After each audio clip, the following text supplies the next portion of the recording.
জয়গুরু বন্ধুরা, আমার চ্যানেলে বিউটিস কিচেন আপনাদের সবাইকে স্বাগত। আজকে আমি রান্না করে দেখাবো আপনাদের পুঁটি মাছ ভাপা বা সেদ্ধ।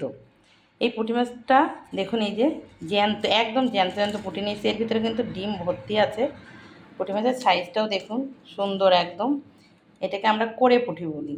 এই পুঁটি মাছটা নিয়ে আসছে, আমি কেটে বেছে ধুয়ে নিয়েছি, জল ঝারিয়ে নিয়েছি। এটা আমি লবণ হলুদ মাখাবো। আর এই পুঁটি মাছটা যে সেদ্ধ করব, আমি আজকে প্রেসারে সেদ্ধ দেবো। আর লাউ পাতা কুচিয়ে নিয়েছি, এই দেখুন, এই যে এর ভিতরে আমি এই লাউ পাতা দিয়ে দেবো। এই লাউ পাতাগুলোকে একদম কচি লাউ পাতাগুলোকে পুরো কুচিয়ে নিয়েছি।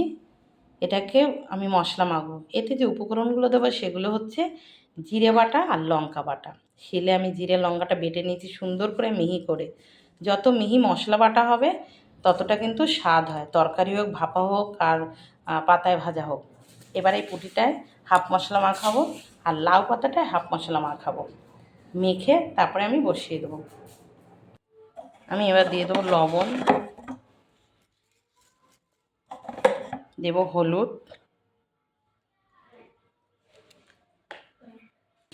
লাউ শাকও সেম আন্দাজ মতন লবণটা দিতে হবে। হলুদ দিয়ে দেবো, পরিমাণ মতো হলুদটা দিয়ে দেবো। দিয়ে এবার আমি মেখে নেবো এটা সুন্দর করে, এভাবে সুন্দর করে মেখে নেব। এখানে মাছও আমি মেখে নেব। তারপরে দিয়ে দেবো আমি জিরে বাটা, লঙ্কা বাটা আর তেল। জিরে বাটা দিয়ে দিচ্ছি, দিয়েছি লঙ্কা বাটা, আর কিছুটা রাখলাম আমি শাকের ভিতরে দিয়ে দেবো। এবার এটাকে মেখে নেব সুন্দর করে। আমি দেব তেল। এবার তেল দিয়েছি, দেখুন বন্ধুরা, তেলটা কিন্তু একটু বেশি দিতে হবে, ঠিক আছে?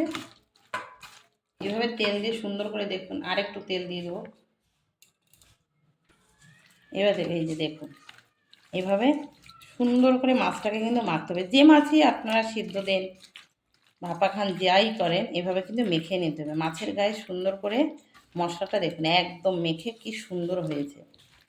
মনে হচ্ছে এভাবে কাঁচাই খাওয়া যাবে, এত সুন্দরই মাখা হয়েছে। এবার আমি এই শাকের ভিতরে এই যে বাকি যে মশলাটা, এটা আমি এবার দিয়ে দিচ্ছি। মশলাটা দিয়ে আমি শাকেও কিছুটা আমি তেল দিয়ে দেবো। এই দেখুন, শাকেও আমি তেলটা দিয়ে দিলাম। দিয়ে এবার মেখে নিতে হবে। মাখতে মাখতে একদম কমে যাবে শাকটাও। কিন্তু লাউ শাকও জল বেরোয়, ধোয়ার পরে তো জল এসে যায়। দেখুন কত শাক ছিল। এভাবে একদম একটু বানিয়ে এইভাবে এই ধরুন বন্ধুরা, আমি প্রেশার কুকার নিয়ে নিয়েছি। আমি এই প্রেশার কুকারের ভিতরে দিয়ে দেবো তেল। তেলটা দিয়ে এভাবে দেখুন, এই যে সব জায়গায় এভাবে লাগিয়ে নেব তেলটা। আর একটু তেল দিয়ে দেবো।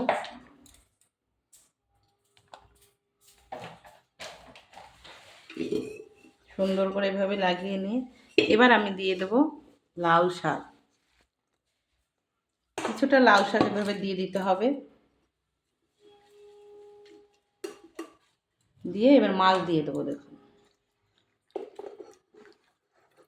সব মাছ এভাবে দিয়ে সুন্দর করে মাছগুলো দেখুন এভাবে পেতে দিতে হবে। লাউ শাকের উপরে মাছগুলো পুরো বসানো হয়ে যাবে। লাউ শাকের যে গন্ধটা, সেটা কিন্তু খুব সুন্দরভাবে উঠবে।